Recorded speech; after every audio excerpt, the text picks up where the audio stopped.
Hello दोस्तों, नमस्कार। स्वागत है आप सभी का हमारे YouTube channel Jain Negi mathematics में। दोस्तों मैं हूं जयंत नेगी। दोस्तों आज हम आपके लिए एक प्रैक्टिस सेट लेकर आए हैं और इस प्रैक्टिस सेट में हम कुछ मिक्स क्वेश्चंस को सॉल्व करेंगे जो कि परीक्षा की दृष्टि से बहुत इंपॉर्टेंट है, क्योंकि ये पहले भी एग्ज़ाम में आ चुके हैं। और इस तरीके प्रैक्टिस सेट्स को आप लगातार दोस्तों सॉल्व करते रहिएगा, क्योंकि आप जितना मैथ्स में प्रैक्टिस करते हैं उतना ही आपकी तैयारी अच्छी होती चली जाएगी। मैथ्स तो हमेशा से प्रैक्टिस मानती है और जितना आप ज़्यादा प्रैक्टिस करेंगे उतना ही आप अपने आप को बेटर पोजीशन में पाएंगे। तो चलिए वीडियो को स्टार्ट करते हैं। तो देखिए दोस्तों, पहला क्वेश्चन है जो कि मैट्रिक्स से रिलेटेड है। इफ मैट्रिक्स आपको दी हुई है और आई की वैल्यू दी हुई है, then which of the following is correct. आपको बताना है कि इनमें से कौन सा करेक्ट है। ए हर्मिशन है, ए स्क्यू हर्मिशन है, या फिर A theta plus A hermitian है, या फिर A theta plus A is skew hermitian है। ठीक है, अब सबसे पहले बात आती है दोस्तों हर्मिशन की। हर्मिशन मैट्रिक्स वो होती है जो अपने ट्रांजुगेट के बराबर होती है।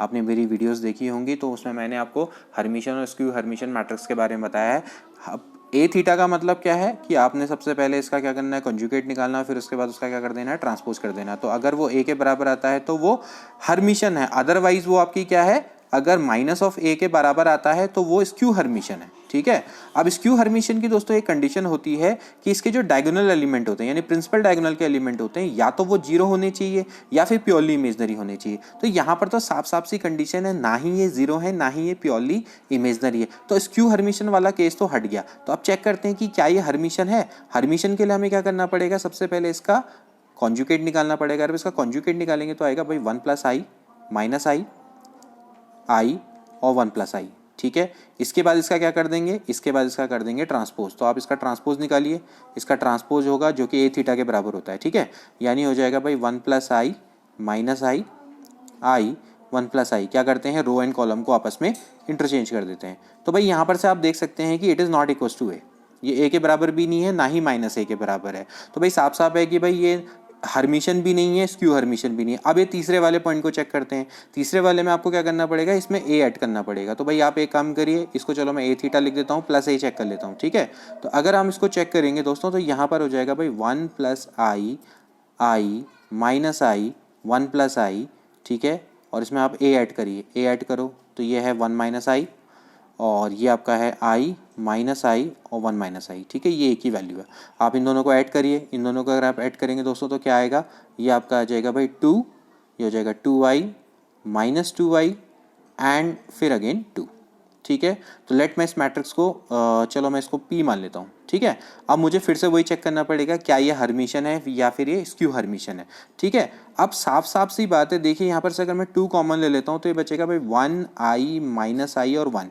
देखिए फिर मैंने आपको बताया ये जो P मैट्रिक्स है ये स्क्यू हर्मिशन तो नहीं हो सकती। क्यों इसलिए नहीं हो सकती, क्योंकि भैया इसके जो डायगोनल एलिमेंट है, प्रिंसिपल डायगोनल के जो एलिमेंट है वो ना तो जीरो है ना ही प्योरली इमेजनरी है। तो ऑफकोर्स ये क्या रही होगी, ये हर्मिशन ही रही होगी। और आप इसको चेक भी कर सकते हैं, आप अगर इसका पहले कॉन्जुगेट निकालिए और फिर उसके बाद इसका ट्रांसपोज निकालेंगे तो ये P के बराबर ही आएगा, यानी कि P थीटा बराबर P आएगा।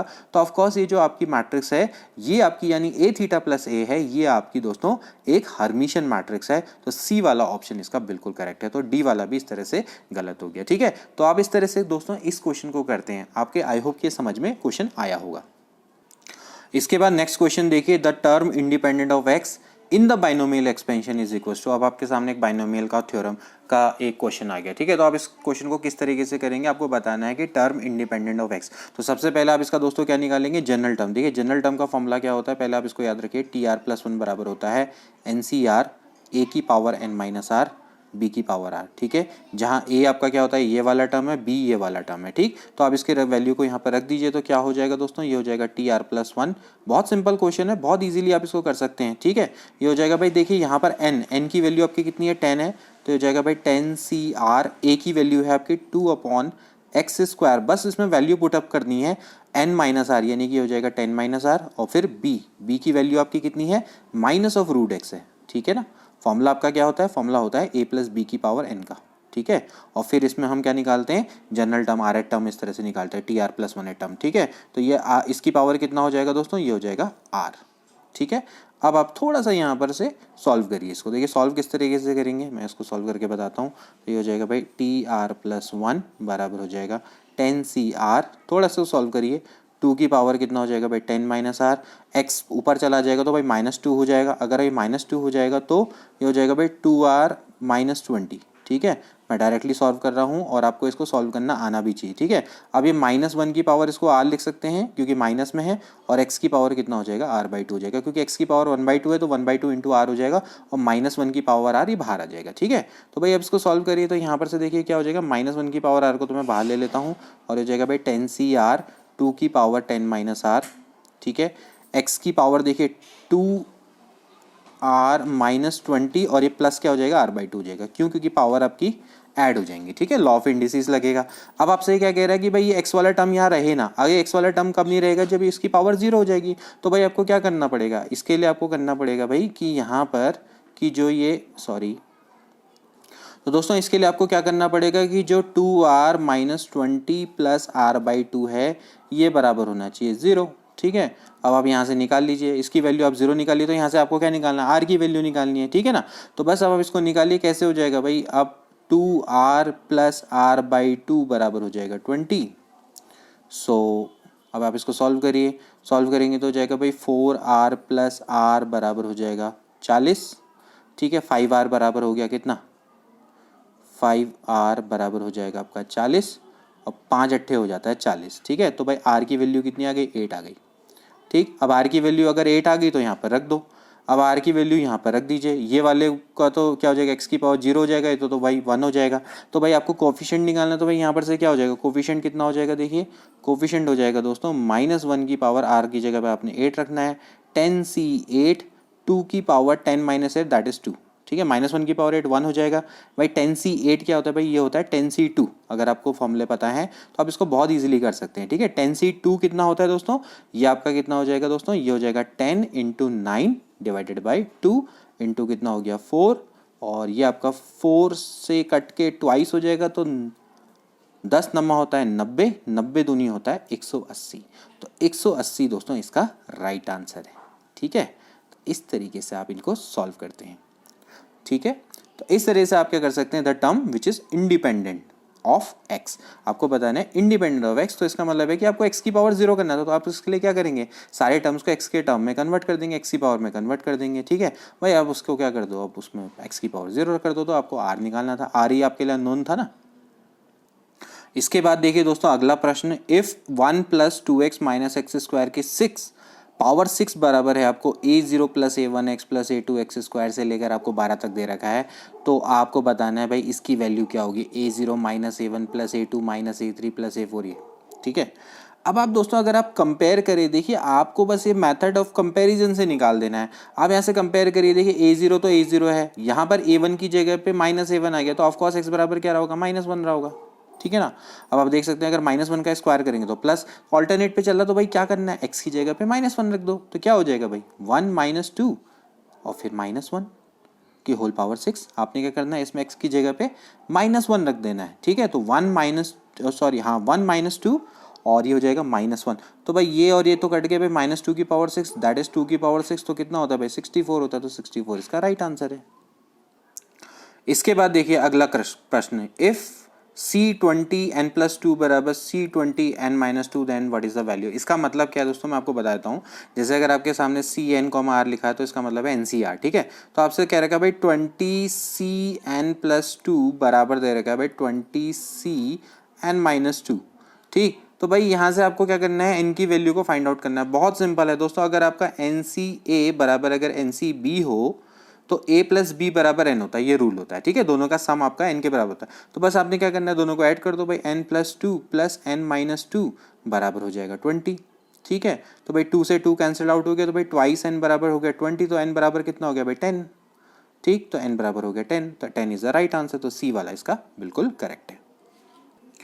इसके बाद अगला प्रश्न देखिए दोस्तों, for how many value of k is the matrix singular. कोई मैट्रिक्स सिंगुलर कब होती है, जब उसका डिटर्मिनेंट हम निकालते हैं किसके बराबर आता है, 0 आता है। ठीक है, तो पहले एक काम करते हैं, इसको सिंगुलरिटी इसकी चेक कर लेते हैं। अगर ये सिंगुलर है मान लेते हैं, तो भाई इसका डिटर्मिनेंट क्या होना चाहिए, 0 होना चाहिए, तो यानी 0k4 माइनस k 0 माइनस 5, और फिर ये हो जाएगा -k k -1 ये मस्ट भी क्या होना चाहिए 0। अब थोड़ा सा डिटरमिनेंट के रूल लगाइए, यहाँ पर से हम क्या कर सकते हैं, k कॉमन ले सकते हैं, तो यहाँ पर से दोस्तों क्या हो जाएगा भाई, k स्क्वायर कॉमन आ जाएगा। कैसे आएगा, यहाँ से भी कॉमन आ रहा है, यहाँ से भी आ रहा है, ठीक है। तो बचेगा के अंदर अंदर बचेगा 0 -1 एंड देन यहाँ पर 1 0 1 और ये हो गया 4 -5 और ये हो गया -1, ठीक है, बराबर है 0, ठीक। अब थोड़ा सा एक काम करते हैं, इसको चेक करते हैं भाई, k स्क्वायर, जरा इस डिटरमिनेंट की वैल्यू निकाल के देखते हैं। अब अगर आप इस डिटरमिनेंट की वैल्यू निकालेंगे, चलो एक ऑपरेशन लगा लेते हैं। मैं एक काम करता हूँ, R2 में से R3 माइनस कर देता हूँ, ठीक है। मैंने क्या किया भाई, R2 में से मैं R3 को माइनस कर देता हूँ, क्योंकि यहाँ पर 1 1 दिख रहा है तो हमारे लिए ईजी हो जाएगा।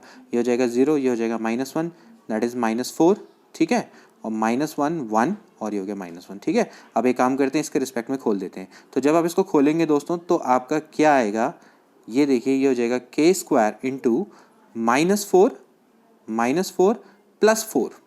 अब -4 +4 तो क्या आ गया, 0 आ गया, बराबर 0। तो भाई अब इससे क्या निकला, मतलब अब ये डिटरमिनेंट की वैल्यू तो वैसे ही 0 है, तो k की आप चाहे कोई भी वैल्यू रखो, इसकी वैल्यू हमेशा 0 ही आएगी, ठीक है ना। क्योंकि भाई k अगर ये नॉन जीरो आता, सपोज करो अगर ये नॉन जीरो आता, माना सपोज करो इसकी वैल्यू नॉन जीरो आती, 0 के बराबर नहीं आती, तब तो हम कहते भाई k square into non zero बराबर 0। तो इट सिंपली मीन्स कि भाई k को 0 होना पड़ेगा। अब k की वैल्यू तो चाहे कोई भी हो, चाहे k की वैल्यू 0 हो, 1 हो, 2 हो, 3 हो, 4 हो, इनफाइनाइट कितनी भी वैल्यू हो जाए, इसका प्रोडक्ट जब 0 से करोगे तो 0 ही तो आने वाला है। तो इसका मतलब यह है कि k की इनफाइनाइट वैल्यू के लिए दोस्तों क्या रहेगा, आपका सिंगुलर रहेगा, ठीक है। तो इसका राइट आंसर क्या है, इनफाइनाइट वैल्यू। आप यहाँ पर चेक कर सकते हैं, क्योंकि इस मैट्रिक्स की वैल्यू आपकी क्या आ गई, सॉरी इस डिटरमिनेंट की वैल्यू अपने आप ही क्या आ गई, 0 आ गई। तो भैया ये तो वैसे ही सिंगुलर है, k की आप कोई भी वैल्यू रख लो। इसके बाद देखिए दोस्तों, अगला प्रश्न, द नंबर, आपके सामने एक बाइनरी नंबर दे रखा है, can be written in a decimal system, ठीक है। आप समझ लीजिए भाई, डेसिमल सिस्टम में हमारी 10 डिजिट होती हैं, 0 से लेके 9 तक की, लेकिन जो आपका बाइनरी नंबर होता है उसमें केवल 2 डिजिट होती हैं, एक होती है 0, एक होती है 1, ठीक है। तो अब आपको क्या करना है, इसको आपने डेसिमल सिस्टम में कन्वर्ट करना है। तो पहले आप इसका सम करिए। देखिए सम कैसे करेंगे, पहले मैं लिख लेता हूँ, 1 1 0 कितना है, ये 1 1 0 1, और फिर आपका कितना है 1 0 1 1, और फिर ये आपका 0 और 1 1, ठीक है। अब आप जब इनको ऐड करेंगे दोस्तों, किस तरह से ऐड करेंगे, देखिए 1 + 1, जैसे कि हमारे डेसिमल सिस्टम में आप इसको ऐड करते हो, तो भाई 1 + 1 में आपका कितना हो जाता है, 0 होता है, एक कैरी आगे चला जाता है 1। तो फिर आप क्या करेंगे, 1 + 0, अगेन वो आपका 1 ही होता है, फिर 1 + 1 आपका कितना होता है 0, फिर एक कैरी चला जाएगा, फिर 1 + 1 कितना हो जाएगा 0, फिर एक कैरी जाएगा, फिर 1 + 1 0, फिर 0 + 1 फिर 1 हो जाएगा, तो यहाँ पर एक कैरी और चला जाएगा, ठीक है। इस तरीके से इसको करते हैं, ठीक, समझ रहे होंगे आप। फिर 1 + 1 आपका कितना हो जाएगा दोस्तों 0, फिर एक कैरी आगे जाएगा, 1 + 1 आपका कितना हो जाएगा 0, और एक कैरी और, फिर यहाँ पर आपका कितना हो जाएगा दोस्तों 1 + 1 + 1, तो यहाँ पर कितना हो जाएगा दोस्तों 1 1, ठीक है। आई होप कि आपको अच्छे से समझ में आया होगा कि यहाँ पर आपने जब बाइनरी नंबर का सम करते हो तो इसी तरीके से होता है भाई। 1 और 1 को जब ऐड करते हैं तो एक 0 आ जाता है और एक कैरी आगे चला जाता है, फिर 1 और फिर 1 + 0 को आप ऐड करेंगे तो भाई 1 ही आएगा, लेकिन आप क्या, फिर उसके बाद फिर 1 को फिर 1 से ऐड करेंगे तो 0 में एक कैरी आगे तो इस तरह से चलता रहता है, बस आप इसको समझ लीजिए, ठीक है। अब इसको आपने क्या करना है दोस्तों, डेसिमल सिस्टम में कन्वर्ट करना है। डेसिमल सिस्टम में कैसे कन्वर्ट करते हैं, देखिए आप इसको फॉर्मूले को ध्यान में रखिए। देखिए यहाँ पर क्या होता है भाई, 2 की पावर 0 होता है, फिर 2 की पावर यहाँ पर 1 होता है, फिर 2 की पावर 2, 2 की पावर 3, ऐसे करके चलता जाता है, ठीक है। तो हम इसको डायरेक्टली करेंगे। देखिए क्या है यहाँ पर तो आपकी पावर है 0, फिर 1, फिर 2, फिर 3, फिर 4, 5, 6 और 7। तो भाई साफ साफ है किस किस पे दिखेगा भाई, ये हो जाएगा आपका 2 की पावर 3 दिख रहा है, क्योंकि बाकी सब तो 0 है ना, प्लस ये हो जाएगा 2 की पावर 6 प्लस 2 की पावर 7, बस यही तो निकालना है। तो 2 की पावर 3 कितना हो गया 8, ये होता है आपका 64, ये होता है 128, ठीक। तो यहाँ से आपका कितना हो जाएगा भाई 64, 8 और 6, 8 और 4 होता है 12, एक आपका कितना हो गया 72, 128, 128 का आपका कितना हो गया दोस्तों, ये आपका 200 हो गया, ठीक है। तो 200 इसको किसके में लिखेंगे, डेसिमल सिस्टम में, तो 200 और नीचे से ऐसे 10 लिख लेंगे, ठीक है। तो कितना आ गया भाई, ये सी वाला इसका राइट आंसर आ गया, ठीक है। आपको कन्वर्ट करना आना चाहिए। देखिए अगर आप सपोज करो कोई नंबर है ना, कोई नंबर आपका डेसिमल में, जैसे माना सपोज करो 1011 है, ठीक है, इसको आपका ये सपोज करो ये बाइनरी में, तो आप इसको जब डेसिमल में कन्वर्ट करते हो तो कैसे करते हो, इसको आप ऐसे स्टार्ट करते हो, यहाँ से आपका क्या होता है 2 की पावर 0 ऐसे लिखते हैं, 1 × 2 की पावर 0, प्लस अगला कितना होता है 1 × कितना हो जाएगा 2 की पावर 1, फिर प्लस 0 × 2 की पावर 2, ऐसे करके चलता चला जाता है, ठीक है। और लास्ट में आपका कितना है, तो ऐसा कौन करे, इससे बढ़िया हम क्या करते हैं, यहाँ पर ये आपका कितना है, देखिए यहाँ पर आपका कितना है 1, यहाँ पर आपकी पावर है 0, फिर 1, फिर 2, फिर 3, फिर 4। अब आपको किस में चेक करना है, सिर्फ 3, 4 और 0 और 1 पे चेक करना है। तो 2 की पावर 0, 2 की पावर 1, 2 की पावर 3, 2 की पावर 4, इन्हीं को ऐड करो। अब जैसे माना लंबे लंबे करने होते तब जाके ज़्यादा फायदेमंद, जैसे माना 1 1 0 0 0 0 0 1 0 0 0, ऐसे इसको कन्वर्ट करना है। ठीक है, तो बस यहाँ पर से चेक करो क्या है 0, ये 1 2 3, फिर 4 पे चेक करना पड़ेगा। ठीक है, फिर आपका 5 6 7 8, ये लिखने की भी आवश्यकता नहीं हो तो मैं आपको लिख के बता रहा हूँ, वरना मैं तो लिखता भी नहीं हूँ। ठीक है, ये हो जाएगा 9 और 10, तो 9 और 10 पे चेक करना है और 4 पे और इस पे, तो भाई क्या हो जाएगा भाई 2 की पावर 0, यानी कितना हो गया 2 की पावर 1, 2 की पावर 4 प्लस 2 की पावर 9 प्लस 2 की पावर 10। अब इसको निकालो तो आंसर आ जाएगा, बस और क्या करना है। ठीक, इसके बाद देखिए अगला प्रश्न जो कि लॉग पर है और काफ़ी अच्छा क्वेश्चन है। 1/10 log 5 base 10 1024 minus log 5 base 10। देखिए सबका बेस सेम है तो बस आप इसमें लॉग के नियम लगाइए। कैसे होते हैं लॉग के नियम, देखिए पहले लॉग m की पावर n, लॉग m की पावर n क्या होता है, n लॉग m होता है, ये n यहाँ चला जाता है तो n ऊपर भी चला जाएगा। तो भाई ये 1/10 को इधर ले आओ तो क्या हो जाएगा, लॉग 5 बेस 1024 की पावर कितना हो जाएगा भाई 1/10। ठीक हो गया, माइनस फिर आपका कितना है लॉग 5 बेस 10। ठीक, और फिर ऐसे ही ले जाओ, ये कितना हो जाएगा लॉग 5 बेस 3125 की पावर कितना हो जाएगा 1/5। ठीक है, इसके बाद आप जानते हैं कि भाई 1024 एक्चुअली ये होता है 2 की पावर 10 का फॉर्मूला, तो 2 की पावर 10 की पावर 1/10, तो ऑफकोर्स क्या हो जाएगा भाई 10 से 10 कैंसिल आउट हो जाएगा। ठीक है, और ये आपका प्लस है। ठीक, लॉग अब आप देखिए ये है आपका 53125, एक्चुअली ये होता है देखिए 5 की पावर 5 का फॉर्मूला। ठीक है, 5 की पावर 5 1/5। ठीक, तो इस तरीके से इसको करते हैं।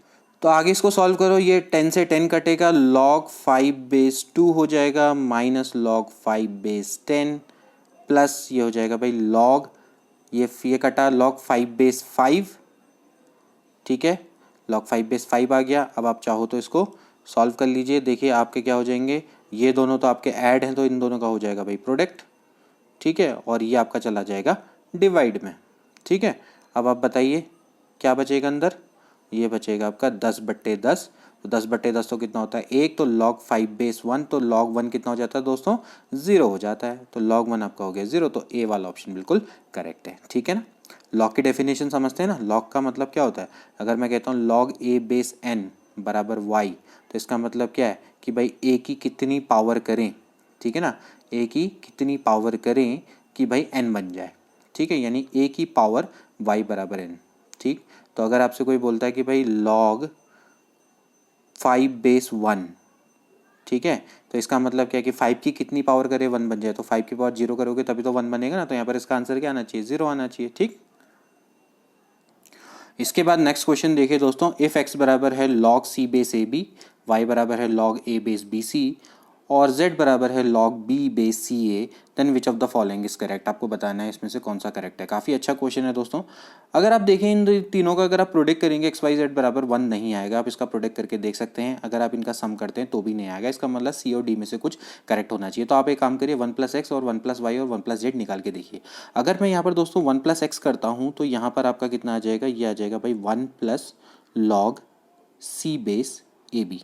ठीक है, लेकिन इससे तो मुझे कोई फ़ायदा ही नहीं हुआ, तो अब मैं क्या करूँगा दोस्तों, इसको 1 को मैं लिख सकता हूँ log c बेस c लिख सकता हूँ। भाई c को कितनी पावर चाहिए कि वो c बन जाए, तो पावर ऑफ कोर्स 1 चाहिए, तो 1 की जो वैल्यू है वो दोस्तों क्या हो सकती है भाई log c बेस c, है ना।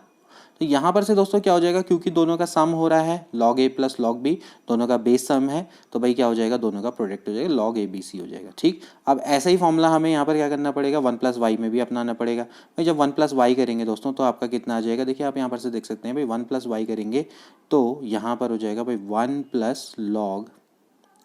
log यहाँ पर क्या है a बेस बी सी है। ठीक है, तो a बेस बी सी है, तो आपको क्या करना पड़ेगा 1 की जगह पे क्या रखना पड़ेगा log a बेस है। ठीक है, आई होप कि आपको समझ में आ गया होगा कि मैं कर क्या रहा हूँ। ठीक है, तो बस अब आप क्या करेंगे log का नियम लगाएंगे। भाई log a plus log b होता है क्या है, log होता है मल्टीप्लाई हो जाता है। ठीक है, 1+y। ठीक, इसी तरह से आप क्या कर लेंगे दोस्तों z निकाल लेंगे। z निकालेंगे तो क्या हो जाएगा, चलो मैं छोटा कर देता हूँ। ठीक, तो यहाँ पर से दोस्तों क्या हो जाएगा 1+z, ये भी निकाल लेंगे। 1+z आपका कितना हो जाएगा, इसी तरह से आप निकाल लेंगे इसको log साइक्लिक ऑर्डर देखिए c क्या हो जाएगा ए बी सी। ठीक है, लेकिन अभी भी काम नहीं बना, अभी भी क्या है, सबके बेस सेम है। तो अब एक काम करिए, देखिए 1 + x का मैं उल्टा कर देता हूँ। तो देखिए यहाँ पर से क्या हो जाएगा, मैं अगर 1 + x का की पावर -1 कर दूँ, यानी मैं इसका उल्टा कर दूँ, तो जैसे कि आप जानते हैं भाई log b बेस a, देखिए यहाँ पर मैं लिख लेता हूँ, log b बेस a बराबर क्या होता है, 1/log a बेस b होता है। ठीक है, यानी कि इनके बेस आपस में जब आप चेंज करते हैं तो ये उल्टा हो जाता है। तो अभी जब इसका उल्टा करेंगे तो इसको आप क्या लिख सकते हैं दोस्तों, ये हो जाएगा log a b c base में हो जाएगा और ऊपर चला जाएगा c। ठीक है, इसी तरह से आप देखो 1 + y की पावर -1 लिखेंगे तो क्या हो जाएगा, ए बी सी चला जाएगा बेस में। ठीक है, और ऊपर चला जाएगा आपका ऑफ कोर्स क्या है इसमें, a। ठीक है, इसी तरह से आपका 1 + z की पावर -1 है। ठीक, इस पर आप क्या लिख लेंगे दोस्तों, इसको लिखेंगे log a b c base में चलाएगा c। ठीक है, तो जब आप इन तीनों को ऐड करेंगे, अब आप इन तीनों को ऐड करिए दोस्तों, तो यहाँ पर चलो मैं इसको दूसरी पेन से दिखाता हूँ। देखिए दोस्तों, अगर मैं इनको ऐड करूँ 1 + x की पावर -1 प्लस 1 + x की 1 + y की पावर -1 प्लस 1 + z की पावर -1, अगर मैं इन तीनों को ऐड करूं, क्योंकि तीनों के बेस सेम है, a b c a b c a b c, तो log a + log b + log c, तो क्या हो जाएगा दोस्तों, इन तीनों का product log a b c और ऊपर क्या हो जाएगा, ए बी सी। ठीक है ना, तो ए बी सी से ए बी सी, क्योंकि मैंने पहले बोला दोनों का बेस सेम है, तो यानी कितना आ जाएगा दोस्तों, इसकी वैल्यू कितनी आ जाएगी, 1 आ जाएगी, क्योंकि ए बी सी को कितनी पावर चाहिए, 1 होने के लिए, ऑफ कोर्स 1 चाहिए, तो इसका आंसर 1 है। तो इस तरीके से देखा जाए तो सी वाला ऑप्शन बिल्कुल करेक्ट है। ठीक है, आपको आई होप कि समझ में आया होगा इस क्वेश्चन में हमें क्या करना है दोस्तों। ठीक है, इसमें हमें करना क्या था, इसमें हमें 1 + x 1 + y और 1 + z निकालना था और उसके बाद उसका रेसिप्रोकल कर देना था। ठीक है, क्योंकि इस क्वेश्चन में आपका यही है कि आपका बेस सेम नहीं है, तो आपने क्या किया, हमने बेस को सेम करने की कोशिश की। तो सबसे पहले हमने पावर सेम की एबीसी, उसके बाद हमने बेस को क्या कर दिया, रिवर्स कर दिया। ठीक, होता है क्या है फॉर्मूला आप लिख लीजिएगा। ठीक है, log a बेस b बराबर होता है 1/log b बेस। देखिए log आना चाहिए बहुत अच्छे से। ठीक है, इसके बाद अगला प्रश्न, इफ़ a बराबर आपको दिया हुआ है, b की वैल्यू दी हुई है, c की वैल्यू दी हुई है, ए बी बराबर c है, then what is the value of the determinant of the matrix A. ठीक है, आपको इसके डिटरमिनेंट की वैल्यू को फाइंड आउट करना है। ठीक है, थोड़ा सा सिंपल सा क्वेश्चन है, पहले आप ए बी निकालिए। मैट्रिक्स प्रोडक्ट आपको आता है अच्छे से, ये हो जाएगा आपका x + y y और ये हो जाएगा 2x x - y। ठीक है, और यहाँ पर आप इसको प्रोडक्ट करिए 2, -1 से। ठीक, तो जब आप इसका प्रोडक्ट करेंगे तो क्या आएगा दोस्तों, यहाँ पर आप इसका प्रोडक्ट करके दिखाइए, ये हो जाएगा, क्या होता है आपकी जो पहली रो होती है वो पहले कॉलम से मल्टीप्लाई हो जाती है, हो जाएगा भाई 2x + 2y - y। ठीक है, इसके बाद जो आपकी पहला कॉलम आपका पहली रो के बराबर, इसी तरह से आपका जो, क्योंकि ये भाई देखो है क्या, ये आपकी देखा जाए तो 2/2 × 2 की मैट्रिक्स है, और ये आपकी दोस्तों कितनी है, इसमें कितनी है, 2 रो हैं और आपकी क्या है, 1 कॉलम है। तो भाई जब इसको मल्टीप्लाई करेंगे तो आपका क्या बनेगा, आपका क्या बनेगा, 2 × 1 की मैट्रिक्स बनेगी। ठीक है, ये तो रूल पता होने चाहिए। तो यहाँ पर से क्या हो जाएगा दोस्तों, ये हो जाएगा 2 × 4x प्लस मतलब -x + y। ठीक है, और ये बराबर आपको किसके दे रखा है, ये बराबर आपको दे रखा है c के। ठीक है भाई, ये आपको c के बराबर दे रखा है, यानी 3, 2 के, ये आपको दे रखा है भाई 3, 2। ठीक है, तो यहाँ पर से आपका जब ये 3, 2 हो गया तो आप क्या करेंगे, यहाँ से दोस्तों क्या हो जाएगा, यानी कि इसकी जो वैल्यू है, जो इसकी वैल्यू है दोस्तों, ये आपकी 2x, ये एक्चुअली क्या है 2x + y, तो भाई 2x + y बराबर तो है 3, और ये आपका है 3x + y बराबर है 2। ठीक है, अब आप इसको सॉल्व करिए, तो सॉल्व करेंगे तो क्या आ जाएगा दोस्तों, इसको काटिए, तो यहाँ से आपका x बराबर आपका कितना आ जाएगा, -1, और अगर x बराबर -1 है तो भाई y बराबर आपका कितना हो जाएगा, 5। ठीक है, तो x बराबर -1 और y बराबर 5। अब आपको क्या करनी है, डिटरमिनेंट की वैल्यू को निकालनी है, यानी कि आपको a आपका कितना है, x + y, यानी कि आपने इसकी डिटरमिनेंट की वैल्यू को फाइंड आउट करना है। तो भाई कैसे निकालेंगे, आपको पता है किस तरह से हम इसको निकालते हैं। ठीक है, मैं काम करता हूँ, इसको थोड़ा सा डार्क कर देता हूँ, तो आपको इसकी वैल्यू को निकालना है। तो चलो मैं नीचे लिख देता हूँ। ठीक है, x + y, ये आपका है x + y, और ऊपर देख लेते हैं एक बार क्या है, x + y y 2x x - y। ठीक है, आप इसकी वैल्यू को निकाल सकते हैं। ठीक, तो यहाँ पर से आप अगर देखिए, अगर आप इसका प्रोडक्ट करेंगे तो क्या आएगा भाई, x² - y²। ठीक है, माइनस आपका कितना हो जाएगा 2xy। बस आप इसमें वैल्यू को फाइंड रख दीजिए। ठीक, यहाँ पर अगर आप इसकी वैल्यू को रख देंगे भाई एक्स स्क्वायर की जो वैल्यू है वो तो आपकी हो जाएगी 1 और माइनस वाई स्क्वायर की वैल्यू आपकी कितनी हो जाएगी 25 माइनस 2 इंटू -1 इंटू 5। ठीक है, तो यहाँ से ये हो जाएगा 1 माइनस 25 और ये हो जाएगा +10। ठीक, तो भाई 25 में से 10 क्या बचेगा -15, तो ये -14 अराउंड आना चाहिए। देखते हैं आ रहा है नहीं आ रहा है, -14। ठीक, तो -14 आ रहा है इसमें, तो बी वाला ऑप्शन इसका बिल्कुल करेक्ट है। ठीक है, कभी कभार आप मेरे कैलकुलेशन भी चेक करता रहिए, क्योंकि मैं दोस्तों एकदम लाइव बनाता हूँ वीडियो और मेरे को कभी कभार क्या होता है कैलकुलेशन चेक करने का मौका नहीं मिल पाता। तो आप भी लगातार इसको चेक करते रहिए, क्योंकि कभी कभार हमसे भी गलती हो जाती है, ऐसी बात नहीं है। ठीक है, इसके बाद नेक्स्ट क्वेश्चन देखिए दोस्तों, if 1.5 is less than equals to x is less than equals to 4.5 then which of the following is correct. आपको बताना है कि इसमें से कौन सा करेक्ट है। बहुत सिंपल सा क्वेश्चन है दोस्तों, आपके इक्वालिटी का अगर आपने क्वेश्चन किया तो बहुत सिंपल है ये।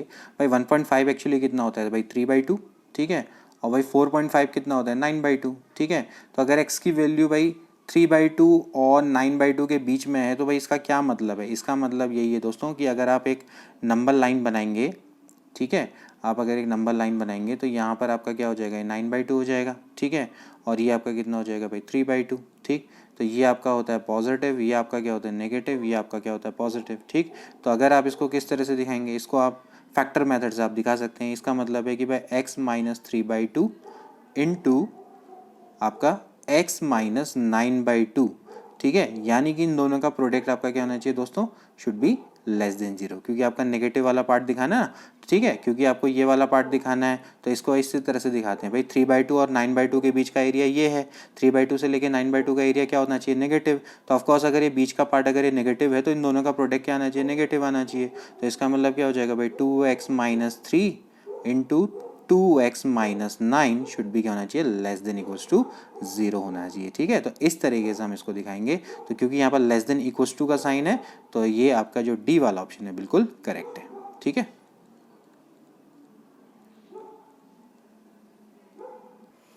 इसके बाद एक और क्वेश्चन देखिए दोस्तों जो इक्विवेलेंस रिलेशन पर है। ऐसा आपको एक सेट दे रखा है, ए आपका रिलेशन है R in S cross S such that कि भाई एक्स रिलेशन है वाई के संग अगर आपका है log a base x is greater than log a base Y.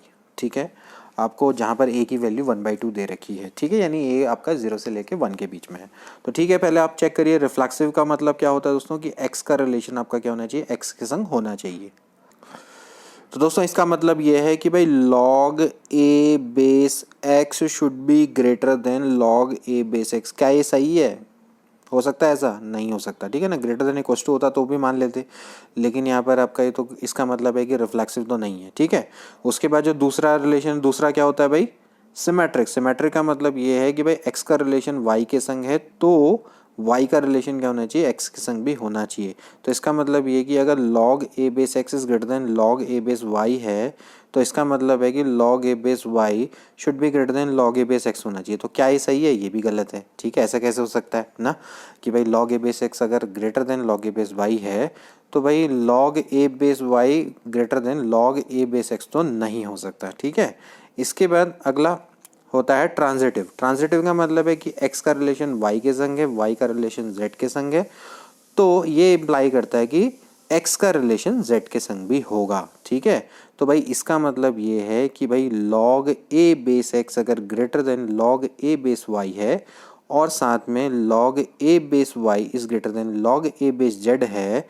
तो भाई यहाँ से आप खुद ही अंदाजा लगा सकते हैं कि log a base x greater than क्या हो जाएगा log a बेस z हो जाएगा। तो simply we can say that कि भाई x is related with z। ठीक है, भाई आप साफ साफ देख सकते हैं ये इससे बड़ा है, ये वाला पार्ट इससे बड़ा है, तो ऑफकोर्स ये वाला इससे बड़ा होगा। ठीक है, तो x is relation with z, तो इसका मतलब ये है कि खाली ये ट्रांजिटिव होगा। ठीक है, आप इसमें ज़्यादा कंफ्यूज मत होइएगा क्योंकि ये क्वेश्चन थोड़ा सा आपको कंफ्यूज करने के लिए दे रखा है कि भाई a की वैल्यू 1/2। देखिए a की वैल्यू 1/2 का सीधा सीधा सा इम्पैक्ट यहाँ पर ये है कि भाई log a बेस x बराबर log a बेस y है तो भाई x क्या होगा लेस देन y होगा।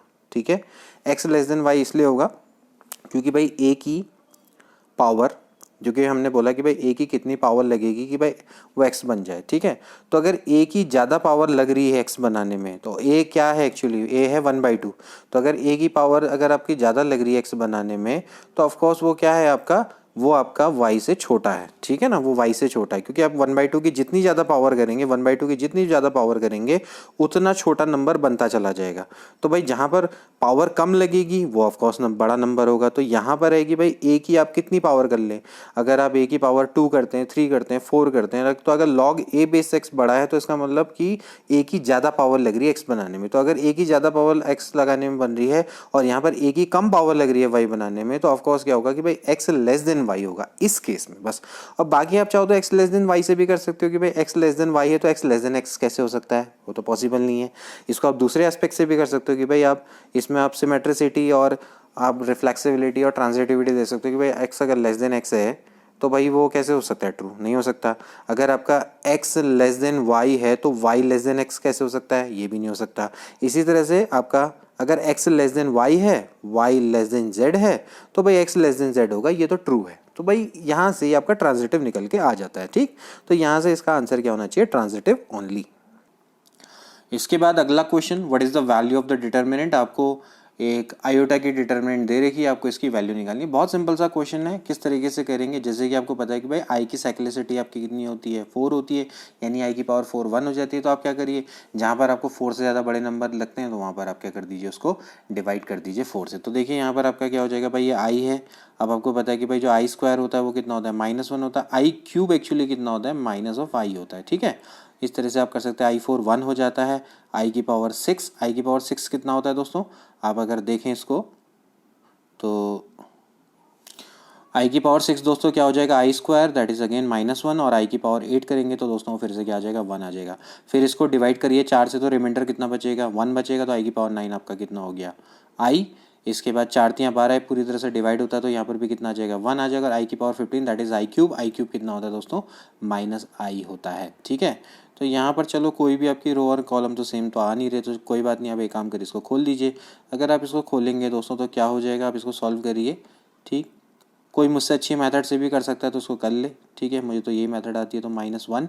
फिर इसके बाद आप क्या कर देंगे, चाहें तो आप इसमें एलिमेंट्री रो एंड कॉलम जो आपके एलिमेंट्री जो ट्रांसफॉर्मेशन है वो भी आप लगा सकते हैं, तो कोई दिक्कत नहीं है इसमें। -i और ये कितना हो जाएगा, -i, और फिर ये हो जाएगा -i, और यहाँ पर हो जाएगा भाई 1, -i का कितना हो जाएगा, +i, ठीक है। इसको सॉल्व करिए। इसको अगर आप सॉल्व करेंगे तो क्या आएगा, ये हो जाएगा भाई आई स्क्वायर -i, माइनस का तो ये जो हो जाना प्लस, और ये हो जाएगा कितना, ये आपका i + i that is 2i, ठीक है। और -i फिर ये हो जाएगा -i², ठीक है। तो i² तो कट गए, ये आपका कितना बच गया दोस्तों, ये आ गया 2i -2i, 2i - 2i that is 0, ठीक है। तो वैसे तो 0 नहीं आया, लेकिन सॉल्व करके लास्ट में 0 आ गया, ठीक है। तो इसका राइट आंसर कितना होना चाहिए, 0 ही होना चाहिए, ठीक है। एक बार मैं चेक कर लेता हूँ। तो दोस्तों जैसा कि मैंने बोला है, गलती यहाँ पर हो गई, यहाँ पर -1 था तो ये +1 हो जाना था, ठीक है। तो तभी मैं कहता हूँ कि कभी कभार मिस्टेक हो जाती है। तो यहाँ पर आपका कितना हो जाएगा दोस्तों, ये माइनस है तो ये -2i हो जाएगा, ठीक है। तभी मैं सोचूँ कि ये 0 कैसे आ गया, तो -2i -i कितना हो जाएगा, -4 आ जाएगा, ठीक है। तो दोस्तों जब भी आप क्वेश्चन करें तो एक बार जरूर चेक कर लीजिए, और ये आपके अंदर इंस्टिंक्ट होनी चाहिए कि कहीं मुझसे कोई क्वेश्चन कोई गलत तो नहीं हो गया। मैं ऐसा नहीं कि भाई कोई क्वेश्चन एकदम से सॉल्व करके लगातार टिक लगा दूँ, लेकिन मैं कभी कभार मुझे लगता है कि अंदर से फीलिंग आ जाती है कि यार ये क्वेश्चन कहीं ना कहीं थोड़ा बहुत हो सकता है कि गलत हो गया हो। तो फिर आप उसको लगातार चेक करें, तो और यही दोस्तों तरीका होता है कोई भी क्वेश्चन को चेक करने का, ठीक है। नेक्स्ट क्वेश्चन देखिए दोस्तों, आपके सामने दो मैट्रिक्स हैं, आपको बताना है कि ए बी की वैल्यू क्या होगी। कितना सिंपल क्वेश्चन है। अब आप इसको ध्यान में रखिए, कभी कभार इसमें भी लोग गलती कर जाते हैं। देखिए ये कौन सी है, 3x3 की है, ये दोस्तों कितनी है, 3x1 की। जो आप 3x3 को मल्टीप्लाई करेंगे 3x1 से तो आपका कितना आएगा, 3x1 ही आएगा। यानी कि आपके पास एक कैसी मैट्रिक्स आएगी दोस्तों, कॉलम मैट्रिक्स आएगी। तो आप करिए, देखिए जब आप इसको मल्टीप्लाई इससे करेंगे, फिर इसको इससे, फिर इसको इससे करेंगे, तो आपका क्या आ जाएगा दोस्तों, आपका सी वाला ऑप्शन बिल्कुल राइट आ जाएगा, ठीक है। तो आप इस तरीके से कर सकते हैं इसको। इसके बाद what is the number of way in which the letter of word able be arrange so that the vowels occupy even place. कितना सिंपल ये क्वेश्चन है और देखिए पूर्व एग्जाम में आ चुका है। एबल को आपने इस तरीके से दोस्तों अरेंज करना है कि जो वोवल्स हैं वो इवन प्लेस को ऑक्यूपाई करे। वोवल्स कौन कौन है इसमें, ए और ई हैं, 5 वोवल्स होते हैं, पता होना चाहिए, ठीक है। तो ये आपका देखिए ये आपके बॉक्स है, ठीक। अब इस बॉक्स में आपको क्या करना है, आपने 2 इवन प्लेस हैं आपकी, एक इवन प्लेस ये है, एक इवन प्लेस ये है, ठीक है। आपके पास 2 वोवल्स हैं तो 2 वोवल्स को इसमें भरने के तरीके कितने होंगे दोस्तों, 2p2, ठीक है, इनटू जो बाकी की प्लेसेस बची इसमें आपके क्या होंगे, कंसोनेंट आएंगे, तो उनको अरेंज करने के वे कितने होंगे, 2 फैक्टोरियल। तो भाई 2p2 एक्चुअली क्या होता है भाई, वो भी 2 फैक्टोरियल होता है भाई, 2 फैक्टोरियल 2 फैक्टोरियल एक्चुअली कितना हो गया 4। तो 4 इनको करने के तरीके हैं। तो बहुत सिंपल इसका क्वेश्चन है, इस तरीके से हम इसको कर सकते हैं, ठीक है। देखिए इसके बाद दोस्तों एक वेन डायग्राम का क्वेश्चन है, लास्ट क्वेश्चन है। इसके बाद फिर हम आगे जाके भी आपको प्रैक्टिस सेट अवेलेबल कराएंगे। देखिए यहाँ पर आपको फॉलोइंग वेन डायग्राम दिया हुआ है, एक्स वाई जेड आपको 3 सेट दिए हुए हैं। The number of element in Z आपको दे रखे हैं 90। जेड में आपके नंबर ऑफ एलिमेंट 90 हैं। तो आपको भाई साफ साफ है कि अगर number of element in Z 90 है तो भाई सी की वैल्यू क्या हो जाएगी। अब आप सी की वैल्यू यहाँ से निकाल सकते हैं। भाई जो जेड है वो क्या है, 12 + 18 + 17 + सी बराबर 90 होगा, ठीक है ना। बराबर आपका कितना हो जाएगा, 12 + 18 + 17 + सी। पहले तो आप यहाँ से सी निकाल लीजिए।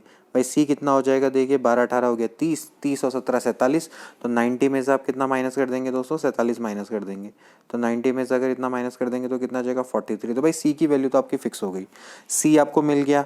अब आपको क्या कह रहा है, देखिए सबसे पहले आप क्वेश्चन नंबर 16 देखिए। The number of element in y and z are in the ratio 4:5। Number of element इनके क्या है, 4:5 के रेशियो में है, ठीक है, वाई के और जेड के, ठीक है। तो कुछ नहीं करना है, तो आपको पता है कि भाई 4x वाई के एलिमेंट होंगे, 5x जेड के एलिमेंट होंगे। तो जेड के एलिमेंट एक्चुअली कितने हैं दोस्तों, ये है 90। तो भाई x यहाँ से आपको मिल जाएगा, x आपका कितना हो जाएगा भाई, 5 × 5, ठीक है। और कितना बचा आपका 4, 5 × 8 = 40। तो x की वैल्यू आपकी 18 आ गई, ठीक है। तो भाई आपके जो नंबर ऑफ एलिमेंट इन आपके अगर y की बात करी जाए तो number of element in y कितने हो जाएंगे दोस्तों, ये हो जाएंगे भाई 18 × 4, ठीक है। तो भाई कितने हो गए आपके, 18 चौको कितना होता है, 8 चौको 32 और 3, 4 × 4 3 7, यानी कि 72। तो 72 तो एलिमेंट हैं आपके दोस्तों किसमें, y में। अब 72 एलिमेंट अगर y में हैं तो भाई 72 बराबर देखिए दोस्तों क्या हो जाएगा, ये आपके टोटल एलिमेंट है y के जो टोटल एलिमेंट है वो ये हैं, ठीक है।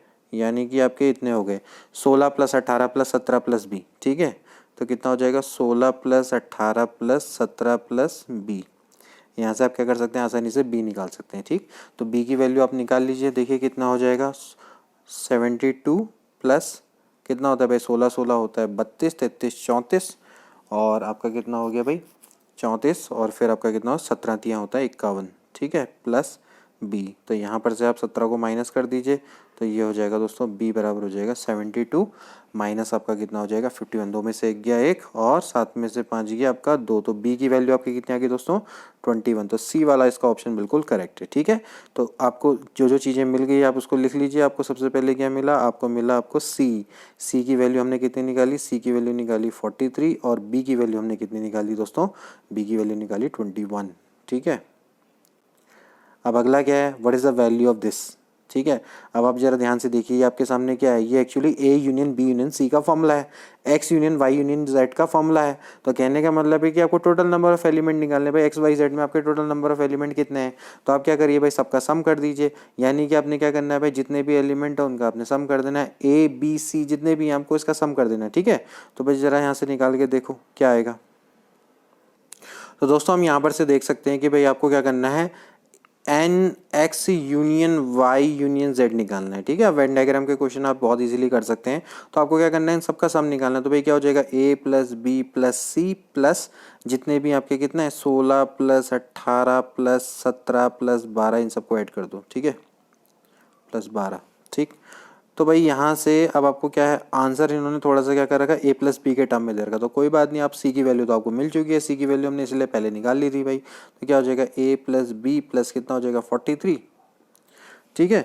और आप इसकी वैल्यू को निकाल लीजिए, इसकी वैल्यू क्या हो जाएगी दोस्तों, यहाँ पर से आप रख दीजिए 16 + 18, ठीक है, 16 + 18 प्लस जितना भी है 16 + 18 + 17 + 12, ठीक है, इसको ऐड करिए, इसको जब आप ऐड करेंगे तो कितना आएगा भाई, ये हो जाएगा a प्लस बी प्लस, अब आप देखिए 43 प्लस अगर आप 17 करेंगे तो ये आपका आ जाएगा 60 प्लस ये वाला हो गया आपका 30 और ये हो गया आपका 12, तो 60 और 30 तो आपका कितना हो जाता है 90, तो ये हो जाएगा भाई 90 प्लस 12, 90 प्लस 12 तो कितना हो जाता है दोस्तों, हो जाता है 102। ठीक है, 102 है भी इसमें, नहीं है, एक सेकेंड रुको, हमने कोई गड़बड़ तो नहीं कर दी, रुको एक सेकेंड, हाँ यहाँ पर हमने गलती कर दी, हमने भाई 18 12 को करना था ना, 18 12 हो गया 30 और प्लस ये 16 बच गया। ठीक है, क्या बेवकूफ़ी करेगी, 18 12 आपका कितना हो जाएगा दोस्तों 30 और ये फिर हो गया आपका 16 है। ठीक, तो भाई 16 करेंगे तो कितना आ जाएगा 106। ठीक, तो a प्लस बी आपका कितना आ गया, ये आपका आ गया a प्लस बी प्लस 106। ठीक है, तो दूसरा वाला भी हो गया। अब तीसरा वाला देखते हैं, if the number of element belonging to neither x nor y nor z is equal to p then what are the number of element in the complement of x। बड़ा अच्छा क्वेश्चन है। देखिए दोस्तों, इस क्वेश्चन को आप किस तरीके से करेंगे, मैं आपको थोड़ा सा दिखा देता हूँ इसमें वेन डायग्राम से। देखिए आपसे कह रहा है कि द नंबर ऑफ एलिमेंट जो कि आपके ना x में बिलोंग करते हैं, ना y में, ना z में, तो वो एलिमेंट कौन से दोस्तों, ये वाले एलिमेंट है। ठीक है, बाहर के, ठीक है, ये बाहर का जो पूरा पार्ट है, बाहर का, इनसे बाहर का, इसको इन्होंने कह रखा है ये आपका स्मॉल p है। ठीक है, और फिर आपसे कह रहा है कि भाई कॉम्प्लीमेंट ऑफ x निकालो। कॉम्प्लीमेंट ऑफ x का मतलब कितना है, कॉम्प्लीमेंट ऑफ x का मैं आपको यहाँ पर से दिखाता हूँ, ये आपका x है, इससे बाहर का पार्ट, इससे बाहर का, ये सब आ जाएगा इसमें। ठीक है, अब आप इसमें ध्यान से देखिए, इसमें जब ये सब आएगा, चलो मैं इसको थोड़ा हटा देता हूँ, तो देखिए इसमें क्या क्या आएगा, इसमें c भी आएगा, 17 भी आएगा, b भी आएगा, c प्लस 17 प्लस b और बाहर से कितना है p, तो c प्लस 17 प्लस b, तो देखिए क्या आएगा, ये हो जाएगा c plus 17 plus b plus p. ठीक है ना, ये इसका आंसर है। अभी आपको क्या दे रखा है भाई, c plus 17 plus b plus p. देखिए c plus 17 plus b plus p. ठीक है ना, अब आपको क्या है, किसकी वैल्यू आपको दी हुई है, इसकी वैल्यू आपको b के टर्म में, यानी c नहीं है, तो c की वैल्यू आपको पता है भाई, c की वैल्यू हमने कितनी निकाली थी 43। ठीक है, इसकी 43 यहाँ पर वैल्यू रख दो भाई, 43 plus 17 plus b plus p हो जाएगा। ठीक है, इन दोनों की वैल्यू कितनी है भाई, 60 है, तो भाई p प्लस पी प्लस 60, ये इसका राइट आंसर है। तो ए वाला दोस्तों इसका राइट आंसर है। ठीक है, तो दोस्तों ये थे कुछ इंपॉर्टेंट क्वेश्चन। आई होप कि आपको प्रैक्टिस सेट अच्छा लगा होगा और आपको ये काफ़ी फ़ायदा पहुंचाएगा। इस तरह के प्रैक्टिस सेट हम आपको करवाते रहेंगे। ये आपके लिए LT मैथ्स के लिए ही फ़ायदेमंद नहीं है, ये आपके कई सारे एग्जाम अगर जो मैथ्स से रिलेटेड है वो सभी जगह आपको फ़ायदा ही पहुँचाएंगे। UP TGT PGT मैथ्स की तैयारी करें तो वहाँ भी आपको बहुत ज़्यादा फ़ायदा पहुँचाएंगे। ठीक है, तो मिलते हैं अगली वीडियो में। Till then take care and good bye.